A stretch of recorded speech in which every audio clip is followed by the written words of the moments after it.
अस्सलाम वालेकुम मोहतरम नाज़रीन, मैं हेल्थ सीरीज़ के मुख्तलिफ प्रोग्रामों के साथ हाज़िर होता रहता हूँ और हर एक प्रोग्राम में मेरा टॉपिक जो है वो ऐसा होता है कि हम कायरोप्रैक्टर तरीके इलाज से बग़ैर दवाइयाँ और बग़ैर सर्जरी के इलाज करते हैं।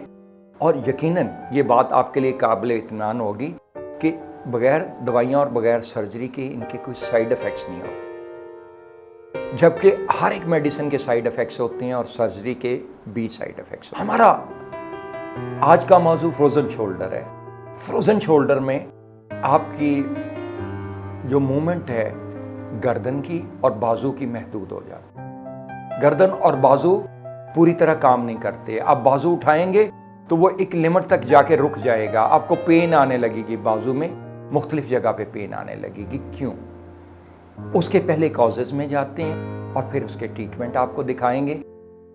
और कॉजेज़ में सबसे पहली बात तो ये है कि जो बाजू में और गर्दन में नर्व्स आती हैं, जो बाजू में जहाँ से ओरिजिनेट करती हैं, वो C6 छठे मोरे से आती हैं, जैसा कि आप चार्ट पे देखें C6 से आती हैं। C6 से जो नर्व्स आती हैं वो पूरे बाजू में आपके हाथों की मूवमेंट, रिफ्लेक्सेस, दिमाग ऑर्डर जो पास करता है या हाथ जो फील करता है, लेट से मैंने ऐसे किया, अब ये हाथ ने ब्लड के रास्ते और रिफ्लेक्सेस के रास्ते, हमारी सेंसेस के रास्ते दिमाग को पास हो गया, दिमाग में एसिमुलेट किया और अगर कोई ऑर्डर्स देना चाहे तो वो उसमें दे देता है। तो ये तमाम नर्व्स के थ्रू ये मैसेज जारी हैं। सेंसेस, हमारी रिफ्लेक्सेस जो हैं वो स्पाइनल कॉर्ड से होती हैं और इनको जो बाजुओं को डील करता है वो C6 है, छठा मोरा है सर्वाइकल का। और जो छठा मोरा है सर्वाइकल का, वहां से जब तमाम रिफ्लेक्सेस कंट्रोल होती हैं तो उस जगह स्पाइनल कॉर्ड में, सर्वाइकल में अगर कोई सबलक्सेशन आ जाए, कोई डिस्क परट्यूजन आ जाए,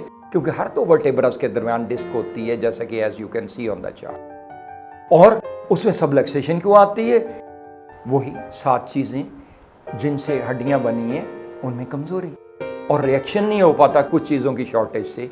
लेट्स से विटामिन डी अगर पूरा नहीं है तो कैल्शियम भी एब्जॉर्ब नहीं हो पाएगी। इसी तरह magnesium, phosphorus, silicon, copper, chloride की कमी भी जो है आपकी बॉडी को अफेक्ट करेगी। और जो बॉडी को अफेक्ट करेगी तो वहां पे खिंचाव नर्व्स पैदा करेंगी, स्पाइनल नर्व्स खिंचाव पैदा करेंगी, रिफ्लेक्सेस जो है आपकी मुतासिर हो जाएंगी, सबलक्सेशन आ जाएगी, डिस्क परट्यूट कर जाएगी और गर्दन की लचक भी कम होती जाएगी। आपके बाजू जो हैं वो भी पूरी तरह आहिस्ता आहिस्ता रिफ्लेक्सेस काम नहीं करेंगी और गर्दन में भी आप लेफ्ट राइट करेंगे, जो 80 डिग्रीज इनकी टर्निंग है वो पूरी तरह टर्न नहीं हो पाएगी। और टर्न नहीं हो पाएगी क्यों? तो उसमें रुकावट आ गई है, डिस्क परट्यूट कर गई है, बल्जिंग आ गई है उसमें, तो प्रॉब्लम तो आएगा ना। और जब प्रॉब्लम आएगा, रुकावट आ जाएगी, आप पूरी गर्दन नहीं टर्न कर पाएंगे और पेन भी साथ रहेगी। और बाजू में ये हद है कि चूंकि जैसा कि आप चार्ट पे देख रहे हैं, चूंकि नर्व्स जो है वो इधर से ओरिजिनेट कर रही हैं C6 से, तो उसमें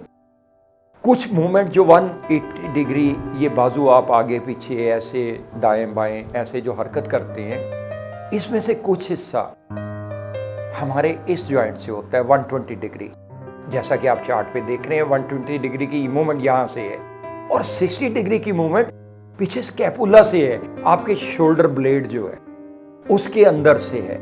उसकी नर्व, ये शोल्डर ब्लेड भी शोल्डर को सहारा देने के लिए किया गया है, यानी 60 डिग्री की मूवमेंट उससे है, जैसा कि आप चार्ट पे देख रहे हैं। और जब 60 डिग्री की मूवमेंट उसमें है, जब लगातार ब्लड नहीं आता, जब लगातार रिफ्लेक्सेस मुतासर रहती हैं, जब लगातार इंपिंजमेंट रहती है नर्व की, जब लगातार दिमाग उस हिस्से को कंट्रोल नहीं कर सकता, तो उस सूरत में नर्व सिकुड़ना शुरू हो जाती हैं और स्कैपुला के अंदर जो इंपिंजमेंट है, as you can see on the chart with the help of arrow, उसमें सुकड़ाव आ जाता है, नर्व पूरी तरह खुली नहीं रहती। और जब वो सुकड़ने लगेगी तो उस सूरत में हाथ की मूवमेंट तो लिमिट होनी चाहिए ना, फिर वो आपको हाथ नहीं पूरा उठाने देगी। और जब पूरा नहीं उठाने देगी तो उस सूरत में ये रिफ्लेक्सेस जो हैं, ना सिर्फ वो नर्व सुकड़ेगी स्कैपुला के नीचे, बल्कि आपकी इस जगह पे भी रिफ्लेक्सेस वीक होने से इस जगह पे भी स्वेलिंग आ सकेगी। You can see it on the chart as well. ये सारा एरिया स्वेल कर जाएगा और कुछ सूरतों में तो ये नर्व्स, ये जॉइंट जो बनता है उस सूरत में सुकड़ना शुरू हो जाता है। तो ये सुकड़ने का अमल बेसिकली अगर आप C6 से प्रॉब्लम आते ही दूर करा लें, C6 से तो ये बहुत आसान है, फ़ौरन दूर हो जाएगा। और अगर आप इसमें टाइम लेते हैं, उसको इग्नोर करते हैं, उसको भूल जाते हैं कि जब तक चलता है काम चलाओ, तो वो चलता काम तो रहेगा अनटिल अनलेस आपका बाजू बिल्कुल ही हैंडीकैप हो जाए और आप बिल्कुल बाजू को ना मूव कर सकें।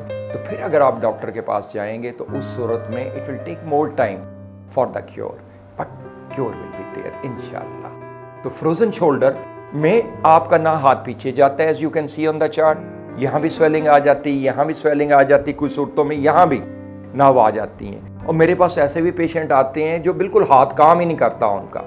और मेरे पास एक पेशेंट ऐसी भी आई जो बचपन में कहीं चोट लग गई थी, C6 से रिफ्लेक्सेस पूरी तरह डैमेज हो गई और उनके हाथ की डेवलपमेंट भी रुक गई। तो अगर आप इब्तिदा में डॉक्टर के पास चले जाएंगे तो उस सूरत में सारी की सारी बीमारी फौरन दूर हो जाएगी, बहुत कम एफर्ट से।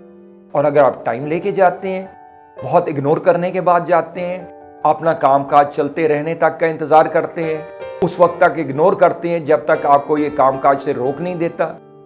आप हल्का सा वजन उठाते हैं, आपको पेन तो महसूस होगी, आप पेन किलर ले लेंगे तो आपके दिमाग तो महसूस नहीं करेगा।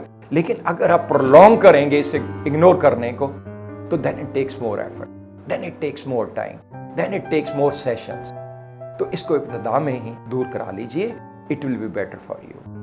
मैं कायरोप्रैक्टर जावेद मिर्ज़ा इस मुख्तसर वजाहत और इस मुख्तसर डिस्प्ले के बाद जो आपको सामने स्क्रीन पे नज़र आ रहा है कि हम इसका कायरोप्रैक्टर इलाज कैसे करते हैं, बाजुओं का, फ्रोज़न शोल्डर का और नेक का, इसके बाद मैं इजाज़त चाहता हूँ। अगले प्रोग्राम तक मुझे इजाज़त दीजिए।